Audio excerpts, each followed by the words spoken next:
37 पासून आम्ही काही गोष्टी पुढे पाहणार आहोत. त्याने उत्तर दिले की चांगले बी पेरणारा हा मनुष्याचा पुत्र हा मनुष्याचा पुत्र. Praise Lord, hallelujah. Hallelujah. Praise Lord. या ठिकाणी आम्ही पाहत आहोत मत्ती कृष्णवर्तमान याचा 13वा अध्याय आणि 37व्या क्रमांकाचं वचन. मागच्या भागामध्ये आपण पेरणाऱ्याच्या दृष्टांताचे स्पष्टीकरण पाहिलं होतं. आज निधनाच्या दृष्टांताचं स्पष्टीकरण पाहणार आहोत. नंतर तो लोकसमुदायास निरोप देऊन घरात गेला तेव्हा त्याचे शिष्य त्याच्याकडे येऊन म्हणाले, शेतातल्या निधनाच्या दाखल्याची आम्हास फोड करून सांगा. म्हणजे आजही सध्याच्या लाईव्ह सेशनला सेवा करणारे जे शिष्य आहेत अद्याप त्यांना देवाच्या वचनाबद्दल बऱ्याचशा गोष्टी अजाणासी आहेत. ही देखील एक सांगण्यासारखी गोष्ट आहे. म्हणजे एक लाजिरवाणी गोष्ट आहे खरी, परंतु ही सांगावंच लागेल. अनेकांना दैवी राज्याचं सत्यच माहिती नाही. अनेकांना फक्त ख्रिस्त माहिती आहे, ख्रिस्ती जीवन कसं जगायचं हे माहिती नाही. आम्हाला स्वर्गात जायचं ना आमचं एकच प्रभू आहे बस, याच्यावर तुम्ही परमेश्वराचे प्रिय लोक होऊ शकत नाही. केवळ ख्रिस्ताचा स्वीकार केलेला आहे आणि रूढीप्रमाणे धार्मिकतेच्या आचरणानुसार संस्थेच्या रूलनुसार जे काही बॅप्टिझम वगैरे झाला असेल, सहभागिता असेल, दान दशमांश देणगी असेल, परंतु तेवढ्यानी तुमचा आणि माझा प्रवेश स्वर्गाच्या राज्यात होणार नाही. तर त्या स्वर्गाच्या राज्याचं रहस्य जोपर्यंत आपण जाणून घेत नाही तोपर्यंत, म्हणजे वचनाचं मर्म जोपर्यंत आम्हाला समजत नाही, म्हणजे वचनाचं सत्य जोपर्यंत आम्हाला पोहोचत नाही किंवा आम्ही त्याला स्वीकारून त्याप्रमाणे आमचं जीवन जगायला सुरुवात करीत नाही तोपर्यंत तुमचं आणि माझं जगणं हे व्यर्थ आहे. तर या निधनाच्या दृष्टांताचं स्पष्टीकरण प्रभू येशू ख्रिस्ताचे शिष्य त्याच्याकडे येऊन म्हणाले, शेतातल्या निधनाच्या दाखल्याची आम्हास फोड करून सांगा. त्याने उत्तर दिले की चांगले बी पेरणारा हा मनुष्याचा पुत्र आहे. चांगलं बी पेरणारा हा मनुष्याचा पुत्र आहे. मग मनुष्याचा पुत्र कुणाला म्हटलेला आहे? प्रभू येशू ख्रिस्ताला. मनुष्याचा पुत्र कुणाला म्हटलेला आहे? ज्याला आबा बाबा म्हणण्याचा अधिकार दिलाय, तेच ज्याला आपण दुसऱ्या भाषेत म्हणतो पुत्र आणि कन्या होण्याचा अधिकार. प्रभू येशू ख्रिस्ताला बरेच इनिशन दिलेले आहे. तो म्हणत आहे, परमेश्वर पिता हा माझा एकुलता एक पुत्र आहे. तो स्वर्गीय असताना मानवी देहाने तुमच्या आणि माझ्यामध्ये प्रकट झाला. तो मानव बनून आला म्हणून त्याला मानव देखील मनुष्याचा पुत्र देखील म्हणण्यात आलेला आहे. याचा अर्थ परमेश्वर मनुष्य आहे असा नाहीये. मनुष्य परमेश्वराच्या प्रतिरूपाचा आहे. परंतु या ठिकाणी त्याच व्यक्तीला चांगले बी पेरता येते जो परमेश्वराच्या दृष्टिकोनातून खरा आहे. त्याच व्यक्तीला वचनाच्या चांगल्या प्रकारचं बी पेरता येतं जो परमेश्वराच्या सानिध्यात आहे, जो मनुष्याचा पुत्र आहे परंतु दैवी आशीर्वादाने भरलेला आहे. देवाचा पुत्र प्रभू येशू ख्रिस्त पवित्र आत्म्याने आला खरा, परंतु जगातल्या देहाप्रमाणे तो एक मनुष्याप्रमाणे तो जीवन त्याचं जगत होता. परंतु त्या मनुष्य जीवन जगत असताना त्याच्यामध्ये आत्मिकता ओतप्रोत भरलेली होती. आज आमच्यामध्ये देखील मनुष्यपणाचं जीवन जगत असताना देखील ज्यावेळेस आम्ही प्रभू येशू ख्रिस्ताच्या परमेश्वराच्या नावावर भरोसा ठेवतो, विश्वास ठेवतो, कृती आणि आचरण करतो, आज्ञा पालन करतो, त्या आज्ञा पालन करणाऱ्याला पवित्र आत्मा दिलेला आहे किंवा त्या आज्ञा पालन करणाऱ्याला पुत्र आणि कन्या होण्याचा अधिकार दिलेला आहे. म्हणजे मनुष्याचा पुत्र आहे. म्हणजे चांगलं बी पेरणारा जो चांगला याजक, ऍज अ पास्टर किंवा प्रीचर, टीचर, जे काही कोणी सुवार्थिक असेल त्याने चांगलं बी पेरणार पाहिजे. बी पेरतेत लोक, वचनाची सेवा करतेत, परंतु त्याचा वेगळा ट्युनिंग, वेगळा अर्थ लावून लोकांपर्यंत ते बी पेरल्या जातं. कधी कधी पेरतानाच निधन पेरल्या जातं. बऱ्याच अंशी असं होतं. त्याच्या बियामध्ये आहे ना दुसऱ्या काही बिया पडलेल्या असतात आणि कळत न कळत त्या बी व्यवस्थित ते चेक केल्यानं मिळलं त्या ठिकाणी ती बी रोवल्या जातं आणि त्या गव्हाबरोबर म्हणजे किंवा त्या एखाद्या बीजाबरोबर दुसरंही बीज पेरल्या जातं. तर अशाच प्रकारे जर तुम्ही आणि मी मनुष्याचे पुत्र आहोत परंतु देवाचे पुत्र कन्या होण्याचा अधिकार मिळालेला आहे. आणि जर आज आम्ही बी पेरत आहोत म्हणजे देवाचं वचन जर पेरत आहोत किंवा सुवार्थ सांगत आहोत किंवा सुवार्थ ऐकत आहोत किंवा सुवार्थेप्रमाणे जीवन जगत आहोत किंवा आम्हाला चांगल्या प्रकारचं आमच्या जीवनामध्ये फळ यावा अशी आमची जी तयारी झालेली आहे तर विशेष करून आम्हाला चांगलं बी उत्तम प्रकारचं बी पेरावा लागेल. मग ते बी त्या प्रकारे उगेल. शेत हे जग आहे. ज्या शेतामध्ये पेरल्या जातं ते शेत म्हणजे मातीचं नाहीये. जसं आमचे शेतकरी वर्ग त्या काळ्या मातीमध्ये पेरतात तर जग आहे ना जग टोटली शेत आमचं वावर मराठी भाषेत हे जग आहे. चांगलं बी राज्याचे पुत्र आहेत. कोणत्या जगातल्या राज्याचेच नाही स्वर्गीय राज्याचे पुत्र आहेत ते म्हणजे स्वर्गीय वारीस पुत्र आणि कन्या होण्याला अधिकार डेफिनेटली स्वर्गाच्या राज्यात जाणारे 101% परमेश्वराला आवडणारे परमेश्वराच्या दयेनुसार परमेश्वराच्या करुणेनुसार परमेश्वराच्या ज्ञानानुसार परमेश्वराच्या संकल्पनानुसार परमेश्वराच्या योजनेनुसार परमेश्वराच्या पूर्वसंकेतानुसार परमेश्वराच्या रेव्हलेशननुसार परमेश्वराच्या भविष्यद्वारे नुसार आणि दर्शन आणि दृष्टांतानुसार जे जीवन जगणारे जे बिलिव्हर्स भाऊ बहीण विश्वासणारे भाऊ बहीण आई वडील जे आहेत किंवा देवाचे सेवक याजकगण वर्ग जे आहेत ते राज्याचे पुत्र आहेत. त्यांना निवडून घेतलेला आहे. देवाच्या बिलिव्हर्स लोकांना देवाच्या याजक वर्गांना त्याच प्रकारे सेवकाई करणारे ब्रदर्स असतील सिस्टर्स असतील ॲज अ पास्टर असतील रेव्हरंट असतील फादर असतील वेगवेगळ्या प्रकारच्या पोस्टचे परंतु कोणते जे दैवापासून आलेले आहेत प्रभूपासून आलेले आहेत ज्यांना दर्शन आहे दृष्टांत आहे स्वप्न आहे पूर्वसंकेत आहे जे परमेश्वराच्या योजना त्या जगापर्यंत पोहोचवतात आणि जे वचनाची खरी सेवा करतात यांना राज्याचे पुत्र असं गणण्यात आलेलं आहे. निधन हे त्या दुष्टाचे पुत्र आहेत. आता निधन काय आहे जो दुष्ट म्हणजे सैतान म्हणजे जगातल्या कैली कुशलीमध्ये जगाच्या राटीप्रमाणे आणि जगातल्या सर्व प्रकारच्या गोष्टीमध्ये जीवन जगणारे जे लोक आहेत ते दुष्टाचे पुत्र आहेत. मग हे दुष्टाचे पुत्र म्हणजे जैगिक जीवन पण जगायचं आणि आत्मिक जीवन पण जगण्याचा प्रयत्न करायचा.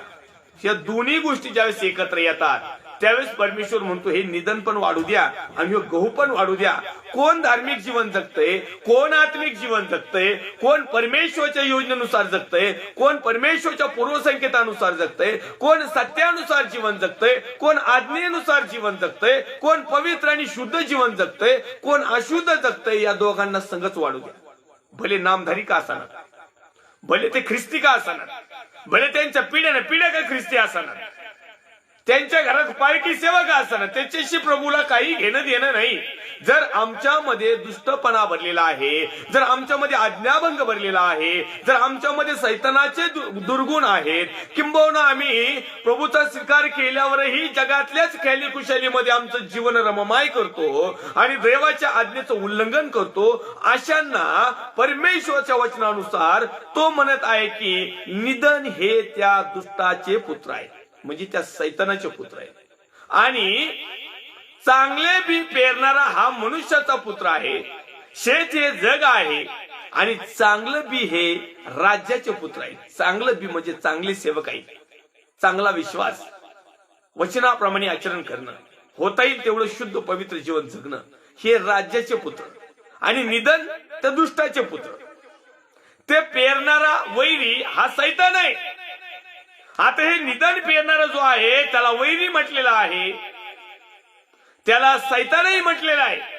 मग आमच्या जीवनामध्ये ख्रिस्ती जीवनामध्ये विश्वासू जीवनामध्ये पवित्र जीवनामध्ये, देवाने दिलेल्या चांगल्या जीवनामध्ये ज्या वेळेस आमच्या जीवनामध्ये सैतानाप्रमाणे, दुष्टाप्रमाणे, विधर्म्याप्रमाणे, नामधारी लोकांप्रमाणे, जगातल्या अदुष्ट संकल्पनानुसार जीवन जगणाऱ्या लोकात जे गुणधर्म आहेत, जे त्यांची कृती आहे, जे त्यांचं आचरण आहे, जे त्यांचं कल्चर आहे, ते जर आमच्यामध्ये जर असले तर समजून जायचं की हे जे पेरणारा आहे तो सैतान आहे, तो वैरी आहे. कापणी ही युगाची समाप्ती आहे.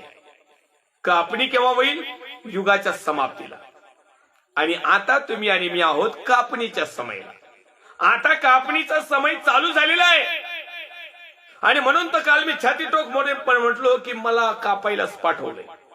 येस, निधनाच्या पेंड्या बाजूला काढायच्या आणि गहू परमेश्वराच्या राज्यामध्ये पाठवायचे. म्हणजे जे लोक पश्चाताप करतील, जे वळतील, जे प्रभूकडे येतील, ते सार्वकालिक वतनाकडे जाण्याच्या नेटाने प्रयत्न करतील, परंतु जे वळणार नाहीत, जे आज्ञाभंग करतील, जे सैतानाच्या दुष्ट पाशामध्ये सापडतील, जे स्वतःला आजही तसंच ठेवलेलं आहे, ते मात्र एकखटी पेंड्या बांधून त्या नरकात किंवा ज्याला अधोलोक किंवा ज्याला अग्नी म्हटलेला आहे सरोवर, त्या ठिकाणी जाते. ते हे कधी होणार आहे? हे युगाच्या समाप्तीला होणार आहे. आणि आताचा जो समय आहे माझ्या प्रिय भावांनो बहिणींनो, हा आहे युगाच्या समाप्तीचा समय. ही काही युगाची सुरुवात नाही, ही युगाची मध्ये पण नाही, तर ही युगाची समाप्तीचा शेवट आहे. आणि कापणारे हे देवदूत आहेत. कापणारे कोण आहेत? देवदूत. देवदूत येतील आणि ते पीक कापतील. आणि म्हणून देवाचं वचन आम्हाला सांगतंय, शेवटच्या काळामध्ये ज्यावेळेस कर्णा वाजेल त्यावेळेस परमेश्वर चारी दूताला त्याचे दूत पाठविल आणि तो त्याच्या निवडलेल्या लोकांना एकत्र करील. हे ते राजाचे पुत्र, हे ते सुपीक जमिनीतले असणारे, हेच ते 30 पट, 60 पट आणि 100 पट वचनाप्रमाणे फळ देणारे, हेच ते लोक जे आचरण करणारे, हेच ते लोक ज्यांनी स्वतःला समर्पित केलं, हेच ते लोक जे परमेश्वराच्या योजना त्याच्या जीवनामध्ये, आयुष्यामध्ये ते पूर्ण करतात. तर ह्या लोकांना ते देवदूत येतील आणि चारी दिशेतून येतील आणि त्याच्या निवडलेल्या त्या लोकांना, राज्याच्या कारभार्यांना, राज्याच्या पुत्रांना ते एकत्र करतील आणि मेघारूढ परमेश्वराच्या राज्यामध्ये जमा करतील. मग बाकीचे जे उरलेले आहेत ते मात्र पेंढ्या बांधल्या जातील. आणि म्हणून माझ्या प्रिय भावांनो, बहिणी, आई वडिलांनो, देवाच्या सेवकांनो, आम्ही पेंढे बांधून नरकाच्या अग्नीत जाऊ नये अशी जर तुमची आणि माझी इच्छा असेल तर आम्हाला देवाचं वचन समजून घेणं खूप महत्वाचं आहे. कारण आमच्या जीवनाचं सार हेच आहे की आम्ही देवाला समजून घ्यावं. आमच्या जीवनाचं वैशिष्ट्य हेच आहे, हे सत्य हेच आहे की आम्ही परमेश्वराला जाणून घेणं, त्याच्या योजना जाणून घेणं, त्याचं दर्शन जाणून घेणं, त्याचा दृष्टांत समजून घेणं, त्याचं स्वप्न समजून घेणं, पूर्वसंकेत समजून घेणं आणि त्याने दिलेले आज्ञा आणि विधी, नियम आणि वचन समजून घेऊन त्याप्रमाणे आचरण करणं, हे आज आमचं कर्तव्य आहे. जर आम्ही हे कर्तव्य केलं तर निश्चित अर्थाने येणाऱ्या दिवसामध्ये आम्हाला कुठल्याही प्रकारची कमी घटी काही एक पडणार नाही. म्हणून परमेश्वराच्या नावाला धन्यवाद देऊया. पुढे तो लिहित आहे की तेव्हा जसे निधन गोळा करून अग्नीत जातात तसे युगाच्या समाप्तीस होईल. युगाच्या समाप्तीस काय होणार आहे? जसं निधन गोळा करतात, जसं काटे कुसळे गोळा करतात, जसं वेलामधला फाटा जो आहे, जो वाढलेला आहे, ज्याला कट करतो, त्याला साफसूफ करतो आणि अधिक फळ येण्यासाठी त्या फांदीला व्यवस्थित करतो, पण मात्र कट केलेले फाटे जे द्राक्षवेलीच्या बाजूला बांधायला टाकलेले असतात, जसं त्या जाळण्याच्या कामाला येतात, तशाच प्रकारे गहू धान्य भांडारात कोठारात साठवले जातात, परंतु भूस मात्र न विझणाऱ्या अग्नीमध्ये त्याला काडी लावून दिल्या जाते. अशाच प्रकारे परमेश्वर युगाच्या समाप्तीला देवदूता कर्वे ह्या गोष्टी करणार आहे, कापणी करणार आहे. आणि कापणी केली की तेव्हा जसे निधन गोळा करून अग्नीत जातात तसे युगाच्या समाप्तीस होईल. ही वेळ आलेली आहे.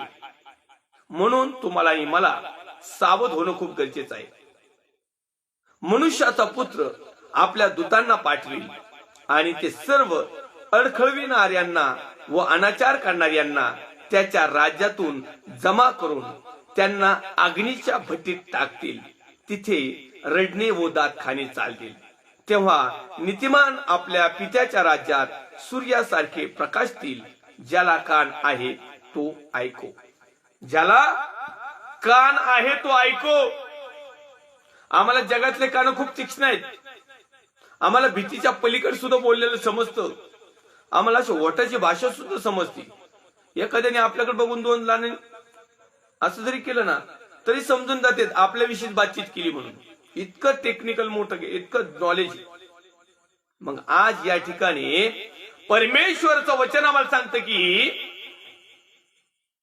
मनुष्याचा पुत्र आपल्या दूतांना पाठवील आणि ते सर्व अडखळविणाऱ्यांना, या शब्दावर आपण जोर देणार आहे, जे कोणी माझ्या लहानातल्या लहान एकाला अडखळण्याचं काम करील त्याच्या गळ्यामध्ये जात्याचा धोंड बांधून खोल समुद्रात त्याला टाकून देण्यात येईल. माझ्या प्रिय भावांनो, बहिणींनो, आई वडिलांनो, आज तुम्ही परमेश्वराचे एक लेकर जर असाल आणि जर याचं पास्टर, याचं टीचर, याचं फीचर, याचं मोठा कुणी खोटा संदेशा, भविष्यवक्ता जर तुम्हाला अडकळीत आहे, तुम्हाला अडचण करीत आहे, तुम्हाला गलत शिक्षण देत आहे, तुम्हाला जर लुटीत आहे, तुम्हाला जर असत्यामध्ये ठेवीत आहे, तुम्हाला चांगल्या गोष्टीला पासून अडखळवण्याचं काम जर करीत आहे, तर परमेश्वर म्हणत आहे ह्या अडखळणाऱ्यांना व जे जे अनाचार करत आहेत, जे जे दुराचार करीत आहेत, जे जे सत्याच्या विरोधात बंड करीत आहेत,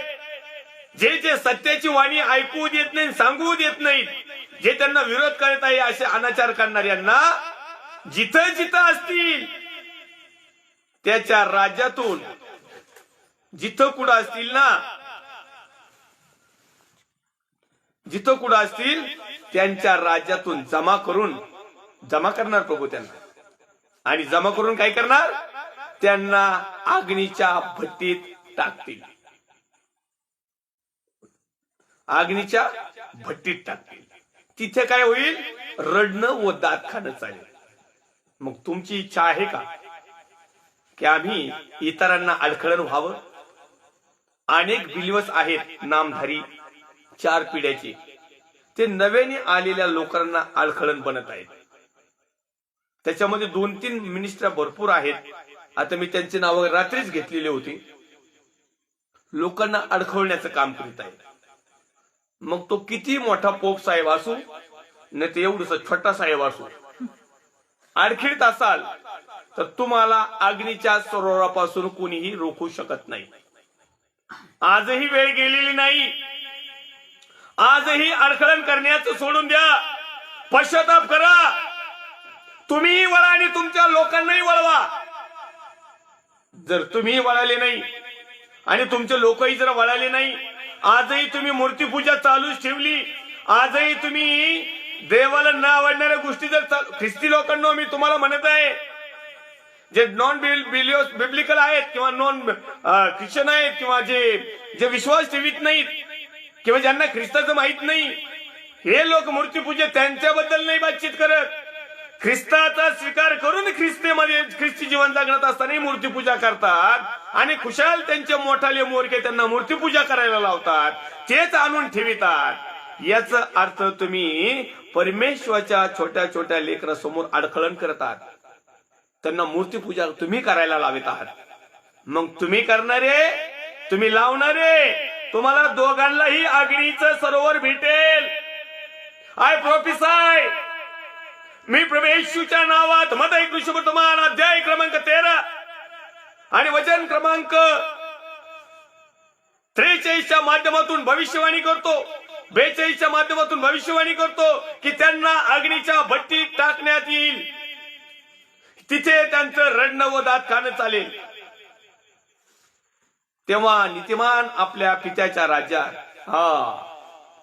आपण भले आता आपल्याला कोण नीतिमान म्हणू नाही म्हणू, आम्हाला चांगलं म्हणू नाही म्हणू, आमची निंदा करू, आम्हाला काय करायचे ते करू, परंतु आम्ही नीतीचा मार्ग सोडणार नाही, जे विश्वास सोडणार नाही. आम्ही खंबीर राहू. गरिबी येऊ, चिंता येऊ, काळजा येऊ, टेन्शन येऊ, ताण येऊ, दबाव येऊ, आजार येऊ, विकार येऊ, बंधन येऊ, जोखडं येऊ, दुनियातले वाटेल ती ताकद आम्हाला परमेश्वराच्या प्रेमापासून कुणीही रोखू शकत नाही.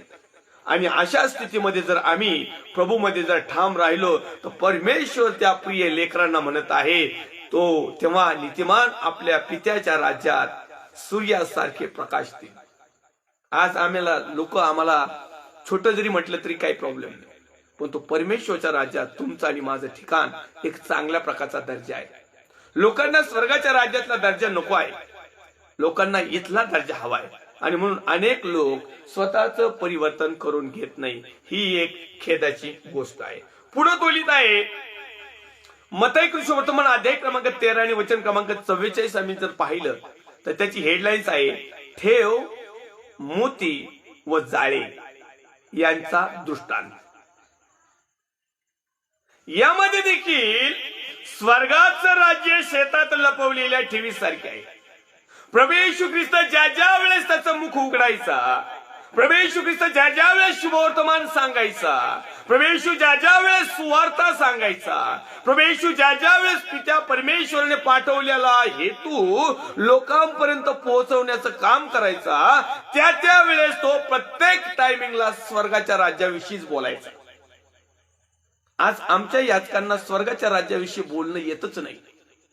आमचे याजक सध्याचे स्वर्गाच्या राज्याविषयी कधी बोलतात माहिती का? मसन वाट्यात गेलो, स्मशानभूमीत गेलो, पीटी आल्यावर पीटीच्या तिथं प्रार्थना करायला लागलो, मग तिकडं मातीत पुरताना, मग पुरल्यावर, मग वरून चादर टाकल्यावर मग आपण प्रार्थना करू. हा बंधू किंवा ही बहीण किंवा ही आई किंवा वडला किंवा मुलगा किंवा मुलगी जे काही XYZ असेल ते, हे लेकरो प्रभू येशू तुझ्या स्वर्गीय राज्यामध्ये आम्ही पाठवित आहोत. काही लायसन दिलं काही तुम्हाला स्वर्गात राज्यात पाठव? याचकांनो, स्वर्गाच्या राज्यात पाठवायचं लायसन दिलंय का तुम्हाला?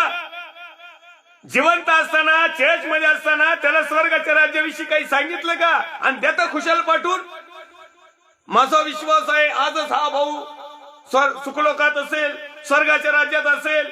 अरे तुझा आहे का तपास? तू जाशील का? तुला तरी माहितीये का स्वर्गाचं राज्य काय? कधी अख्ख्या आयुष्यात कधी स्वर्गाच्या राज्याविषयी सुवार्ता सांगितली का? केवळ दान, दशमोल, देणगी, केवळ मिरॅकल, केवळ जगातल्या सोंगाढोंग तेवढ्या पुरता फक्त पश्चातापाविषयी सांगितलं बस. दर सप्ताहाला आहेच तुमचं दुःख आनंदात बदलल, दुःख आनंदात बदलल, दुःख आनंदात बदलल. मी तुम्हाला चॅलेंज देऊन सांगतो तुमचा आनंदच दुःखात बदलणार आहे. हे इकडे जाणार आग्नेच्या सरोवरात. ही वस्तुस्थिती आहे. प्रभू येशू ख्रिस्ताने ज्या वेळेस प्रवचन दिलं, प्रभू येशू ख्रिस्ताने ज्या वेळेस लोकांशी संपर्क केला, प्रभू येशूने ज्या वेळेस परमेश्वर पित्याची इच्छा पूर्ण करण्यासाठी तो आलेला असताना लोकांमध्ये परमेश्वराच्या योजना काय आहेत ह्या सांगण्याचा प्रयत्न केला. त्या वेळेस त्याने स्वर्गाच्या राज्याविषयी सांगितलं. आज आम्हाला जशी संधी मिळते, आजकालचे याजक लोक फक्त आणि फक्त जगातल्या गोष्टी सांगतात, खेळी खुशालीच्या गोष्टी सांगतात. आणि हे टोटली रॉंग आहे. हे प्रीचिंग, टीचिंग आणि सगळंच रॉंग आहे. जास्तीत जास्त हिलिंग मिनिस्ट्री, प्रोफेसाय मिनिस्ट्री ह्या गोष्टीवर खूप जोर देतात. वचनाची गॉस्पल मिनिस्ट्रीला जास्त याजक लोक शक्यतो ज्यादा डोकंच चालवित नाही, कारण यांचं डोकं चलत नाही ना. मुद्दा हा आहे की यांचं डोकं चलत नाही. तर या ठिकाणी मत्ती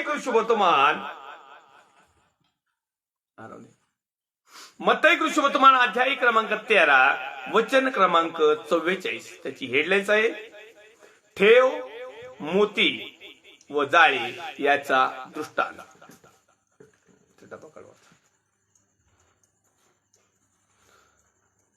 स्वर्गाचं राज्य शेतात लपविलेल्या ठेवीसारखे आहे. आता शेत काय माहिती ना तुम्हाला? आता इतक्यात आपण शेताबद्दल विचारलं. निधनाच्या दृष्टांताचे स्पष्टीकरण त्याच्यामध्ये शेताचा उल्लेख आलेला आहे. शेत हे जग आहे. जग व्यवस्थित आहे का?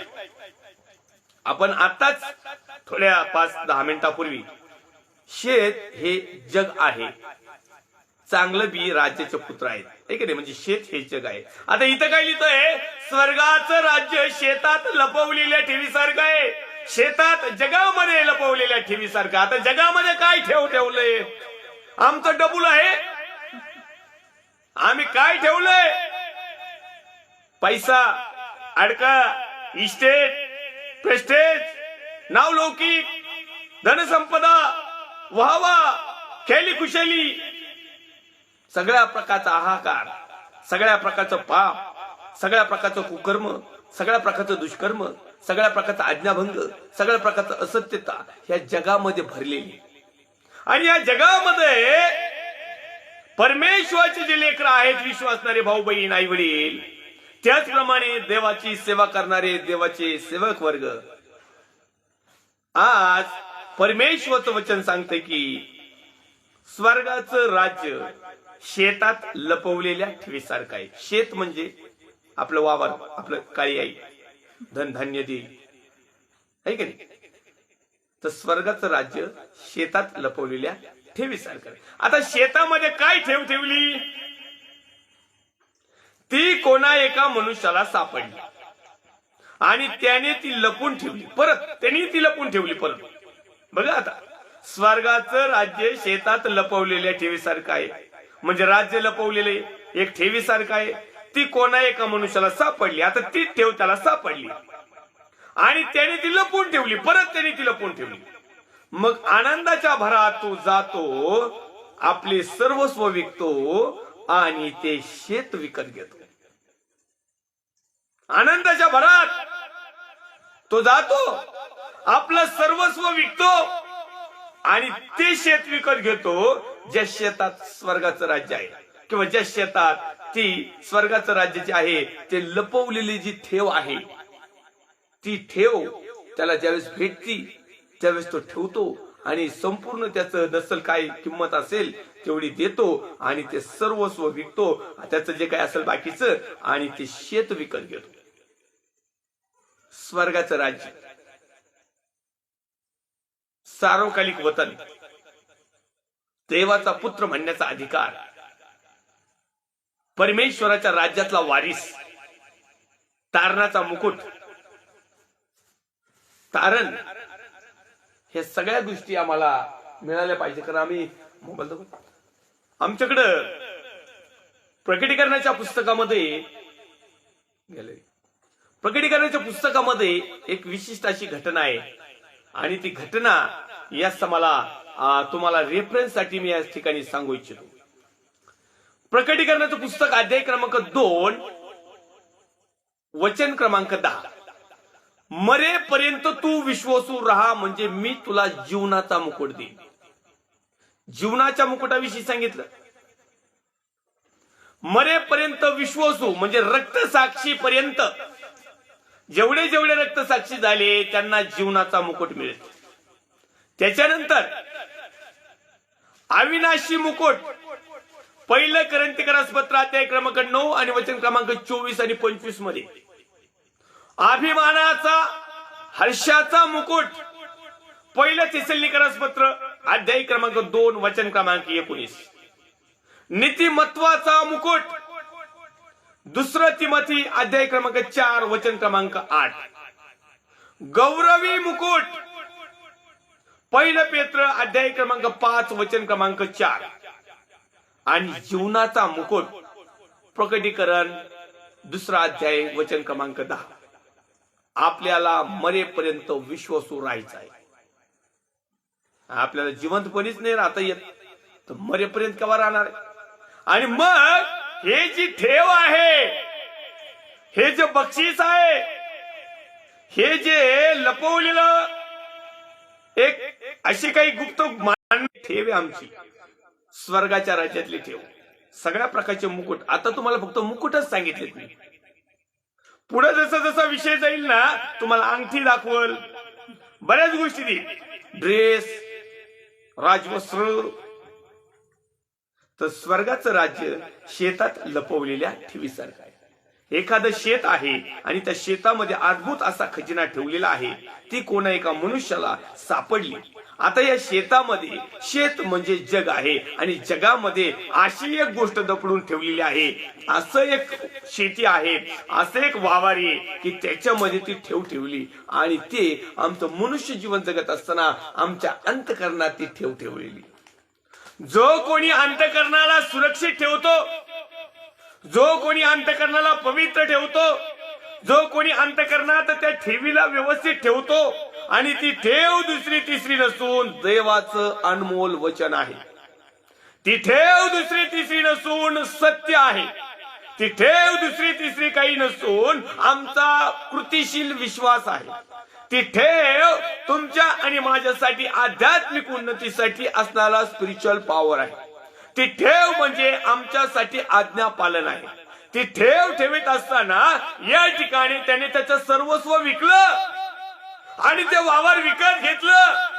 त्या ख्रिस्ताला स्वीकारलं, त्या जीवनाला स्वीकारलं, त्या मुकुटाला स्वीकारलं, त्या स्वर्गाच्या राज्याला स्वीकारलं, त्या स्वर्गाचं वैभव स्वीकारलं. पण ते एकाएकी नाही मिळत.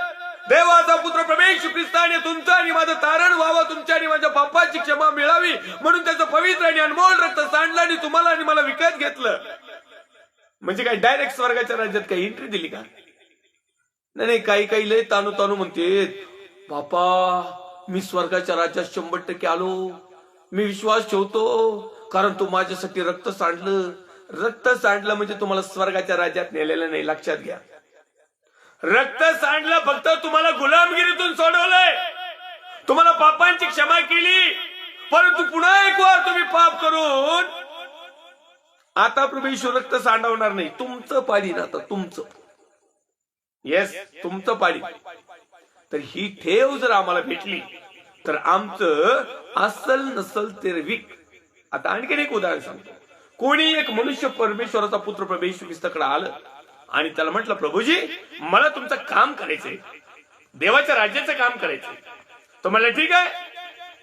त्याने काय त्याला अडचण? त्याने काय नाही, तुझं आसन तसन एवढं इक आणि चल माझ्या मागे ये. तुला श्रीमंत होतं तर प्रभूच्या मागे तर नाही गेलं, पण छाती ठोकपणे असं पुढे निघून गेलं छाप मध्ये, कारण तुला श्रीमंत होता. म्हणजे आज आम्हाला काय विकावं लागेल? रेव्होल्युशन खूप मोठं आहे त्याचं. मी त्याला एक शॉर्टकट मारीत तुमच्याकडे घेऊन येण्याचा प्रयत्न करताय, कारण इथंच जर थांबलो तर आपले इथंच बरंच वेळ जाईल. मग आपल्या बाकीचे काही विषय आपल्याला परमेश्वराच्या आत्म्याने प्रेरित होऊन काही विषय आणखीन लोकांना सावधगिरी करण्यासाठी किंवा लोकांना स्वर्गाच्या राज्याविषयी सांगण्यासाठी, किंबहुना पश्चातापाविषयी सांगण्यासाठी, किंबहुना आमचं धार्मिक जीवन कसं असावं याबाबत अनेक विषय परमेश्वराने जे मग पापी सेवकापर्यंत पोहोचवलेत ते तुमच्यापर्यंत पोहोचवण्याची जबाबदारी देखील माझी आहे. म्हणून याच ठिकाणी मी जर जास्त वेळ जर घेतला तर निश्चित अर्थाने येणाऱ्या काही दिवसांमध्ये जे काही वेगवेगळे विषय घेऊन आम्ही चिंतन मनन अध्ययन करणार आहोत त्या विषयाला वेळ लागेल, कारण आता उशीर झालेला आहे. आता तो समय जवळ आलेला आहे. आता आम्ही शेवटच्या घटिकेमध्ये आहोत. आता फक्त सावधान म्हणायची पाळी आहे. लगेच मांड्या कुठ्या घालून लगेच गिळायला बसायचं आहे. कोणी स्वर्गाच्या राज्यात घेतील तर कोणी नरकात जाऊन नुसते आरडतील. हो, आपण वाचलं तिथं. यांच्या पेंड्या बांधून यांना अग्नीच्या याच्यात टाका आणि यांना स्वर्गाच्या राज्यात टाका. कारण तो म्हणत आहे की मत्तई कृष्णवर्तमान अध्याय क्रमांक 13 आणि वचन क्रमांक 42 मध्ये त्यांना अग्नीच्या भट्टीत टाकतील आणि तिथं रडणं व दात काढणं चालेल. तेव्हा नीतिमान आपल्या पित्याच्या राज्यात सूर्यासारखे असतील, प्रकाशतील. आणि ज्याला कान आहे तो ऐकू. ह्या गोष्टी फक्त आत्मिक कानाने ऐकता येतात. आध्यात्मिक क्षेत्रामध्ये आध्यात्मिक जीवन जर आम्ही जगत असलो आणि इतरांना सांगत असलो तरच ह्या गोष्टी त्यांना समजल्या, अथवा कान असून त्यांना ऐकण्यात येत नाही. जगातल्या कानातून जे शब्द आतमध्ये जातात परंतु ते अंतःकरणात किती खोलवर रुततात आणि त्या अंतःकरणामध्ये त्याचं किती बेनिफिट मिळतं आणि त्या अंतःकरणापासून आम्ही किती वळतो, किती प्रभूचा स्वीकार करतो, किती सत्याकडे येतो, यावर डिपेंड आहे की आमचं दात खाणं नरकात करायचे, अग्नीच्या सरोवरात करायचे का परमेश्वराच्या राज्यात बसायचे, प्रकाशासारखं चमकायचे. आणि म्हणून तो लिहित आहे की ती लपून ठेवली. मग त्याला इतका आनंद झाला, पण त्याची किंमत भरपूर होती. त्या शेताची किंमत भरपूर होती. तो जातो आणि आपलं सर्वस्व विकतो. त्याच्याकडे जेवढं असेल ना, प्लॉट, बंगला, वावर, शिवर, मोटरी, गाड्या, फोर व्हीलर, फॉर्च्युनर, काय काय असेल ते, स्कॉडा पिडा, काय, मी तर म्हणतोय सायकल सुद्धा भांगरवाले लिखली असेल त्यांनी, काहीच नसून ठेवलं त्यांनी. दागिने उत्तर सगळंच. या ठिकाणी तो म्हणत आहे की सर्वस्व विकलं, सर्वस्व. जेवढं त्याचं स्वतःचं होतं, जेवढं त्याचं मालकी हक्काचं होतं, जेवढं त्याच्यावर प्रेम होतं, जेवढं त्यांनी जमा केलं, जेवढ्या त्या खेली खुशालीमध्ये भारी भारी गोष्टी होत्या, त्या सर्व त्यांनी विकल्या आणि त्याची एक रक्कम तयार केली आणि ते शेत त्यांनी विकत घेतलं, सर्वस्व विकलं. आता तुमच्या आणि माझ्यासाठी देवाचा पुत्र प्रभू येशू ख्रिस्तानी सर्व काही विकलं, स्वतःच सगळं अस्तित्व नाहीसे केलं आणि त्याने स्वतः तुमच्या आणि माझ्यासाठी परमेश्वराचा पुत्र प्रभू येशू ख्रिस्ताला पाठवलं आणि त्याने तुमच्यासाठी माझ्यासाठी कुठलंच गोष्ट राखून न ठेवता स्वतःहून प्राण अर्पण दिला आणि तुम्हाला आणि मला विकत घेतलं.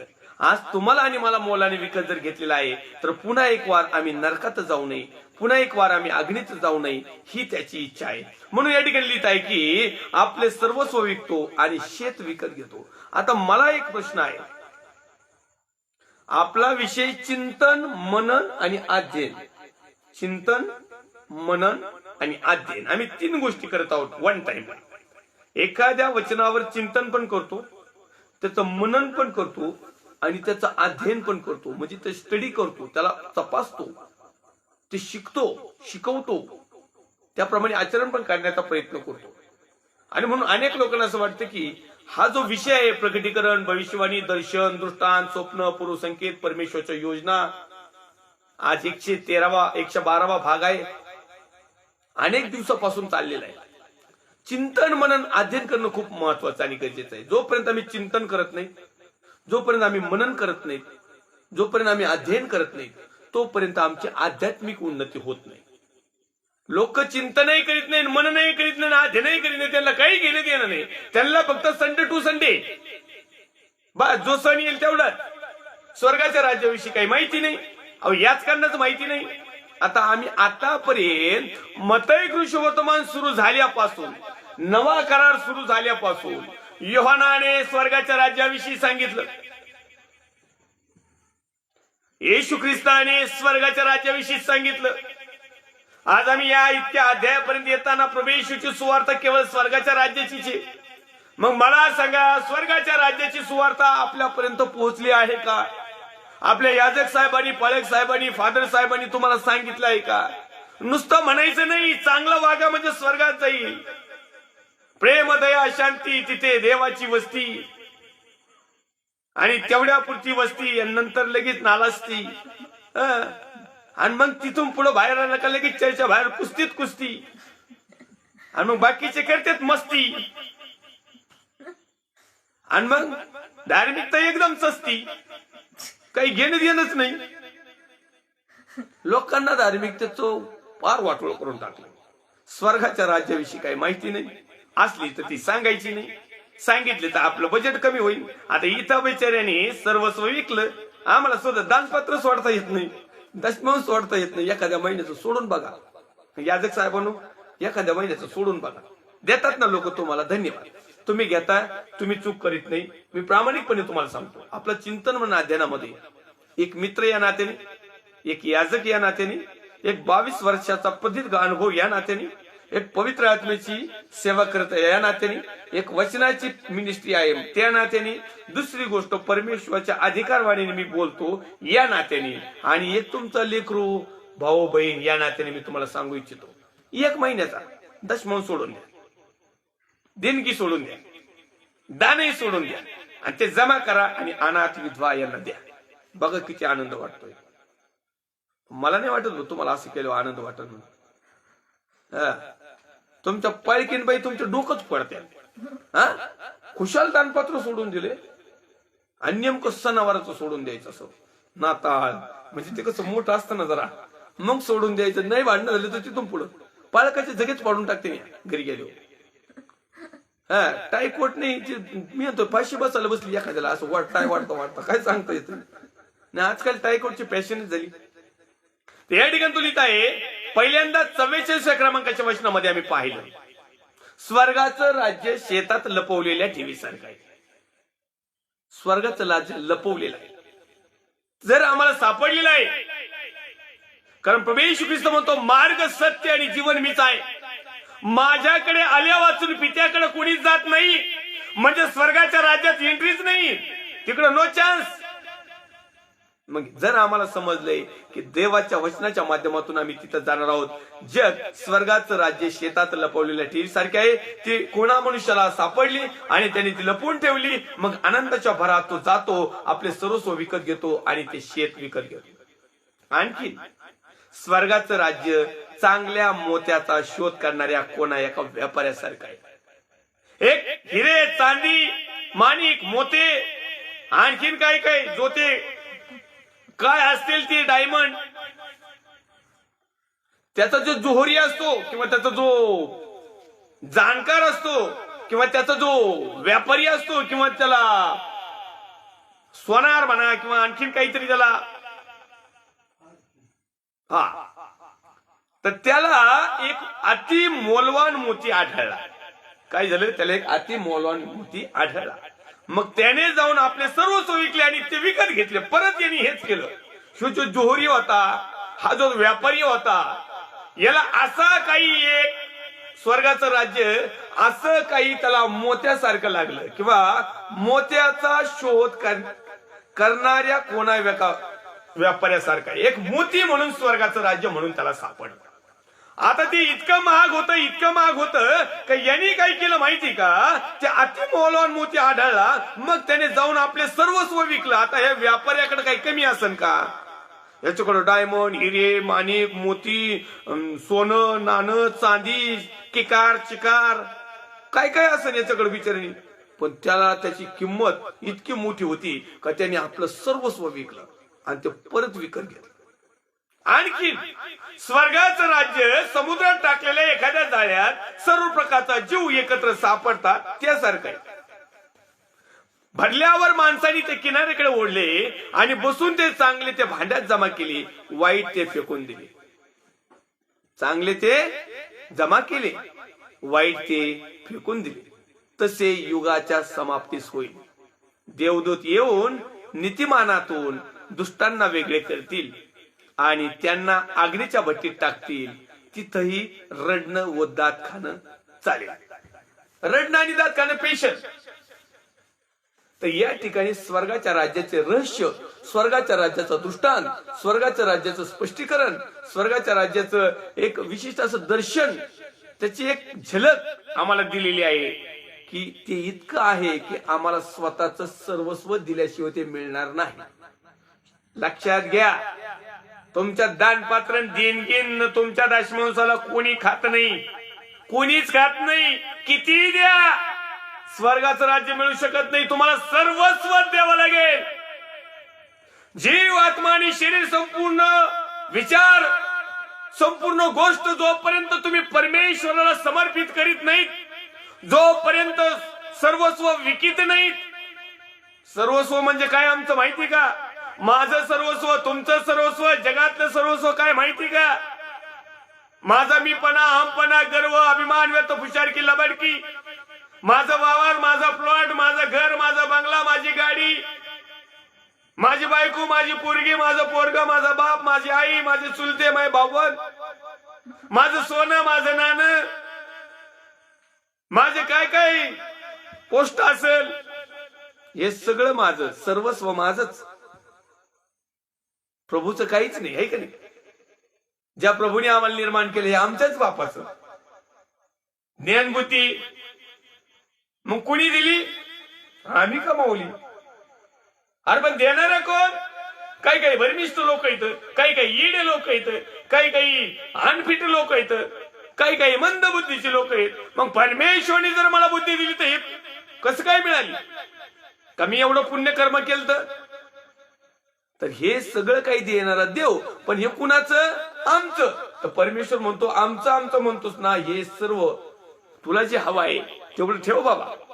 पण बाकीचं जे डुप्लिकेटपणाने, लुबाडून, ठोसाठोशी करून, भांडण तंटण करून, कुभांड रचून, दुसऱ्याची दुसऱ्याच्या गोष्टीवर मन ठेवून त्याची अभिलाषा धरून काहीतरी वेगळे वाकडे तिकडे कुटाणे करून ते आम्ही जे मिळवतो ना, हे सर्वस्व सोडून द्या.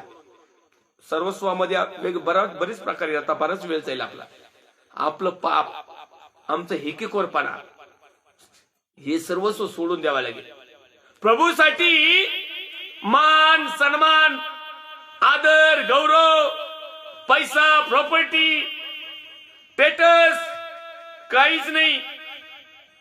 लोकांनी आमची निंदा केली तरी चालेल, लोक चेतू करतील, लोक नावं ठेवतील, लोक आपल्याशी कॉन्टॅक्ट करणार नाही.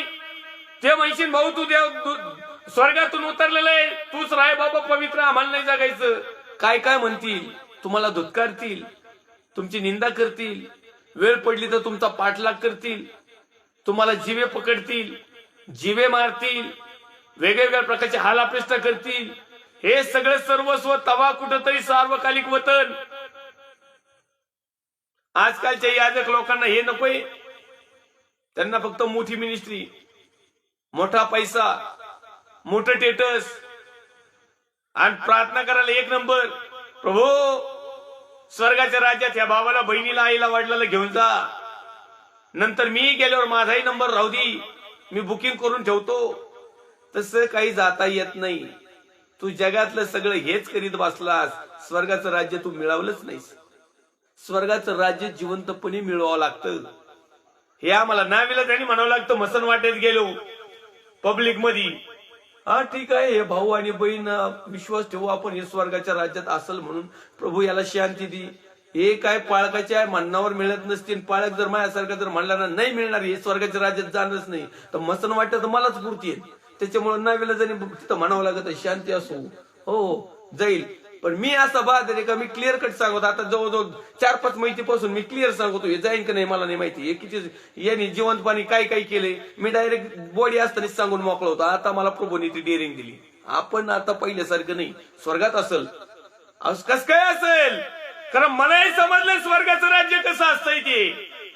आणि म्हणून मी तुम्हाला सांगतो की स्वर्गाच्या राज्याचे मेसेज आताच आम्ही पण द्यायला चालू केले. आता तुम्ही तरी द्यायला चालू करा. केलं ना, किती असू, तो कसा वागला, उठला, बसला, काहीच नाही. कधी देवळात गेला नाही, कधी काहीच केलं नाही.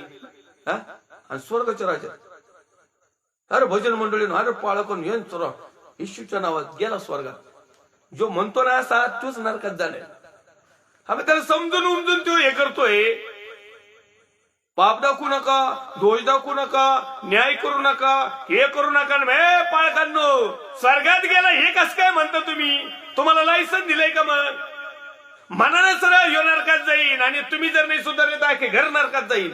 म्हणा, हाय का तुमच्यात दानत? नाही. कारण तुमचं सर्वस्व तुम्ही विकू इच्छित नाही. तुम्हाला मान पाहिजे, सन्मान पाहिजे, स्टेटस पाहिजे, दान पाहिजे, दशमौत पाहिजे, देणगी पाहिजे, सगळं पाहिजे. मग सगळं पाहिजे म्हणलं हे असं डायरेक्ट बोलता येत नाही. मग स्वर्गाचं राज्य माहिती असून सांगता येत नाही. वर थोबाड करून फक्त तिथे गेल्यावर म्हणायचं हा भाईन, हा भाऊ, हा लेकरू, हे असं तसं. हे स्वर्गाच्या राज्यात निश्चित असतील. आपण विश्वास ठेवू, 40 वेळा परत भेटू. मैतीचे पैसे द्या, फुलाच्या कार्यक्रमाचे द्या, मध्ये सांत्वनाची प्रार्थना ठेवा, नंतर उपकार स्तुतीची ठेवा. हे चारीचं बिल जवळजवळ 5-6 हजार करा. गेला, स्वर्गातच गेला. ह्यो कदाचित एखाद्या टायमाला भटकन, पण जो हे सगळं करतो ना, तो या जगतो तर 100% नरकात असणार. मग त्याच्यात मी का असा? येस, पास्टर म्हणले सगळेच आली त्याच्यात. असं काही कोणाचं नाव घेतलं का आम्ही? ह्योच असं तसं, ज्यांनी त्यांनी ज्याच्या त्याच्यावरून ओळखायचं. आम्ही सुवार्ता कशाची सांगतो? स्वर्गाच्या राज्याची सुवार्ता कोणीच सांगत नाही. फक्त प्रभूकडे या, तुम्हाला हे मिळेल, प्रार्थना करा, तुमचं हे होईल, हे दुखणं जाईन, ते दुखणं जाईन. अरे ते दुखण्याचं जाऊ पडू पडतं. एकदा गेल्यानंतर चांदणे साहेबाकडे गेल्यानंतर काय परत जाता येत नाही का? महिन्याला ना आठवड्याला चालूच ना चांदणे साहेब. मग नाही तर मग आहे आमचे दुसरी कुलकर्णी भाऊ, नाही तर आहे करमाळे भाऊ, करमाळे बहीण, नाही तर आणखीन शेंडीला आहेतच नगरला येतं. अहो, एकदा आजारी पडला का माणूस परत आजारी पडत नाही, असं आहे का प्रार्थना केल्यावर? आणि मग कशाला हिलिंग मिनिस्ट्री करता तुम्ही? कशाला तेलाच्या बाटल्या आणि पाण्याच्या बाटल्या इकिता? जर तुमची तेलाची बाटली आणि पाण्याची बाटली पिऊन जर एखाद्याचा आजार गेला ना तर त्यांनी परत मरेपर्यंत आजारी नाही पडलं पाहिजे. पडतो का नाही तो? म्हणजे मिरॅकल मिनिस्ट्रीने तुमचं आणि माझं तारण होत नाही. मला हे सांगायचंय तुम्हाला. मी त्याच्या खिलाफ नाही, कारण अभिषिक्ताचं तेल आहे, अभिषिक्ताचं पाणी आहे, त्यातून मिरॅकल होतात, याबद्दल वाद नाही, सॅल्यूट आहे.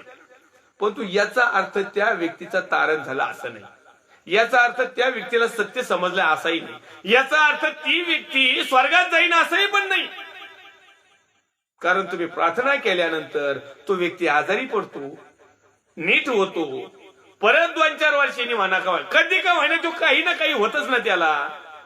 मग तुमचा अभिषेक कुठे गेला? तुमचं सामर्थ्य कुठे गेलं? याचा अर्थ तुम्ही वचनाची सेवा केली नाही. याचा अर्थ त्याला सत्य सांगितलं नाही. प्रभू चिन्ह आणि चमत्कार करतो, केलेला आहे, करत आहे, करत राहील, पण याचा अर्थ तो आम्हाला सार्वकालिक वतनात नेईल यात अजिबात नाही. हे परमेश्वराचं रहस्य आहे, हे परमेश्वराचे संकेत आहे, हे परमेश्वराच्या योजना आहेत, हे परमेश्वराचं दर्शन आहे, दृष्टांत आहे. आणि अनेक लोकांना हेच माहित नाही. अनेक लोकांना वाटतं की बाबा लय मोठं चमत्कार झाला म्हणजे आपण डायरेक्ट आता प्रभूचा स्वीकार केलाय, आपण डायरेक्ट स्वर्गातच गेलो. जमणार नाही. मरेपर्यंत त्या गोष्टी सांभाळाव्या लागतील, शेवटपर्यंत. म्हणून आम्ही 5 प्रकारचे मुकुट तुम्हाला या ठिकाणी वाचून दाखवले. पुढच्या लाईव्ह सेशनला परत एकदा तेच वाचून दाखवू. नाही तसं आपला विषयाला प्रकटीकरणाच्या पुस्तकात गेले होते, येणारच होती, परंतु आज चिंतन मननाध्ययनामध्ये आपण ते घेतले यासाठी की आपल्याला हे समजलं पाहिजे की स्वर्गाच्या राज्यात काय काय आहे आणि जगात काय काय. मग तुम्हाला स्वर्गाचं राज्य पाहिजे का जगातलं राज्य पाहिजे? जगातलं राज्य तुमच्यासाठी 50 वर्ष, 60 वर्ष, 70 वर्ष, 80 वर्ष, त्याच्या पलीकडे नाही. पण स्वर्गातलं राज्य तुमच्यासाठी अनंत काळचं, युगानुयुग, कधी न संपणार. कोणतं पाहिजे तुम्हाला? किती काही केलं जाईल, मी मरणार तर 100% गाड्या भाऊ. किती लॉड फॉड व्हा, नाही तर गरीब व्हा, भिकारी पण जगा, नाही तर पार टाटा बिर्ला, नाही तर तिकडे अंबानी म्हणून जागा, पण मरणार एक दिवस 100%. बरं एखादा वर्ष 100 वर्ष जागला, 120 वर्ष जागला, ठीक आहे, पण तो मरणार. परंतु येणारं जे राज्य आहे, सार्वकालिक वतन जे आहे, ते काही 50 आणि 60 वर्षाचं नाही, ते युगानुयुग आहे, त्याचा अंतच नाही. आणि ते पण परमेश्वराबरोबर आनंदात, दाती वळीत नाही. या ठिकाणी लिहिलंय की तिथं रडणं आणि दात खाणं चालेल, ते पण अनंत काळासाठी, अगाध काळासाठी, कधी न संपणाऱ्या काळासाठी. मग इथले 50-60 वर्ष एन्जॉय करण्यापेक्षा इथं सर्वसाधारण जीवन जगून वचनाप्रमाणे आचरण जर केले आणि सत्यामध्ये जर जीवन जगलं आणि स्वर्गाचं राज्य मिळवण्यात झटलो, स्वर्गाचं राज्य जर मिळवलं, तर निश्चित अर्थाने इथले तुमचे 50, 60, 70, 80 वर्ष एवढे काही खराब जाणार नाहीत. कारण देव एवढा काही अन्यायी नाही का माझा स्वीकार केला म्हणून त्याला पार उपाशीच मारायचा. आता मी 22 वर्ष सेवा करतो निस्वार्थीपणाने, दानपात्र न घेता, स्वतःचं पेट्रोल भरून लांब लांब जातो. देवाच्या नावाला मी गौरव देतो, मी माझी काय वाह नाही करीत. मला काही कमी पडलंय? माझी लेकरं बाळा उपाशी नाहीत, सगळ्यांना कपडे येतं, टोपडे येतं, सगळं पात्र्याचं घर आहे, फक्त कधी कधी घरात येतं वर बादली बांधलेली अजून सोडीच नाही, काही अडचण नाही, सगळं व्यवस्थित. आणि विशेष सांगायचं देवाच्या समीप. मग अशा काही गोष्टी आम्हाला स्वर्गाच्या राज्याकडे घेऊन जाणार आहेत. तर या गोष्टी सध्या याजक वर्गाने इतरांना सांगावं, माझी नम्र विनंती आहे. परमेश्वरच्या नावाला धन्यवाद देऊया. या ठिकाणी आपल्याला थांबावं लागेल. पुन्हा एक वार लाईव्ह सेशनला जोडणारे सर्व देवाचे अभिषिक्त सेवक सेविका, विश्वासणारे भाऊ बहीण, आई वडील, या प्रत्येकाचं मी पास्टर राजू आलाट अहमदनगर मधून मनापासून हार्दिक स्वागत करतो. पुढच्या लाईव्ह सेशनला 113 क्रमांकाच्या भागामध्ये आम्ही भटकलेल्या मेंढराच्या दृष्टांताबाबत, कृतघ्नाच्या आकाराच्या दृष्टांताबाबत, कारण देवाच्या पुत्र प्रभू येशू ख्रिस्ताने सगळे दृष्टांत, दर्शन, स्वप्न, परमेश्वराच्या योजना, भविष्यवाण्या, प्रकटीकरण, रेव्होल्युशन, प्रभू येशूने याच गोष्टी दिल्या. प्रभू येशूने हिलिंग पॉवर तर केलाच, त्या पण आपण चालू मध्ये बघणार आहोत. यास मला पुन्हा एक वार मी पास्टर राजू आलाट अहमदनगर मधून लाईव्ह सेशनला जोडणारे सर्व देवाचे अभिषिक्त सेवक सेविकांचे पुन्हा एक वार मनापासून प्रभू येशूच्या नावात हार्दिक स्वागत करतो. येऊया आपण प्रार्थना करूया. प्रार्थना विनंती आहे आपल्याकडे. या ठिकाणी शंकर गायकवाड नाशिक, त्यांची आई आहे, त्या आईच्या पोटामध्ये ज्या काही गाठी आहेत, रात्री देखील आपण प्रार्थना केलेली, आज देखील आठवण करूया. परत पायल लोखंडे, आतिश लोखंडे यांच्यासाठी व यांच्या बाळासाठी देखील प्रार्थना करूया. त्याचप्रमाणे संगमनेर मधलं राजगुरू परिवार आणि त्या ठिकाणी सेवेसाठी देखील परमेश्वरने दरवाजे उघडावेत यासाठी देखील प्रार्थना करूया. नागपूर मधून भोलापी टिंबेकर ब्रदर आहेत, त्यांच्यासाठी देखील प्रार्थना करूया. आणि आणखीन एक विशिष्ट प्रार्थना आहे, आमच्या कॉन्ट्रॅक्टर जे आहेत ज्यांच्याकडे मी पेंटिंगचं काम करतो, लवांडे साहेब, त्यांची आई देखील थोडासा बीपीचा त्रास आहे आणि दवाखान्यामध्ये ऍडमिट आहेत. त्यांच्यासाठी देखील रात्री आपण प्रार्थना केली. पुन्हा एक वार आजही त्यांची आठवण करूया. त्याचप्रमाणे तुमच्या माझ्या सर्वांच्या समस्या प्रभू येशूच्या नावात त्या सुटाव्यात आणि आम्ही स्वर्गाचं राज्य मिळवण्यात झटावं किंवा स्वर्गाच्या राज्याचं रहस्य आम्ही जाणून घ्यावं, जे नाही करून येणाऱ्या दिवसामध्ये आम्ही त्या सार्वकालिक वतनात जाणार आहोत. पवित्र पवित्र पवित्राची पवित्राचा उगमस्थान आमच्या जिवंत गोरुशाल दे बापा. पुन्हा एक वार नव्याने आम्ही तुझ्या पवित्र हातामध्ये येतो. प्रभू येशू ख्रिस्ताच्या प्रेमाने आणि सामर्थ्यवान नावात आम्ही ज्या बहिणींचं, आईचं, वडिलांचं, लेकरांचं जे नाव घेतलेलं आहे त्यांच्या समस्या, चिंता, काळज्या, आजार, विकार, बंधन, झोकडं प्रभू येशूच्या नावात या समाला तुटल्या जाऊ दे.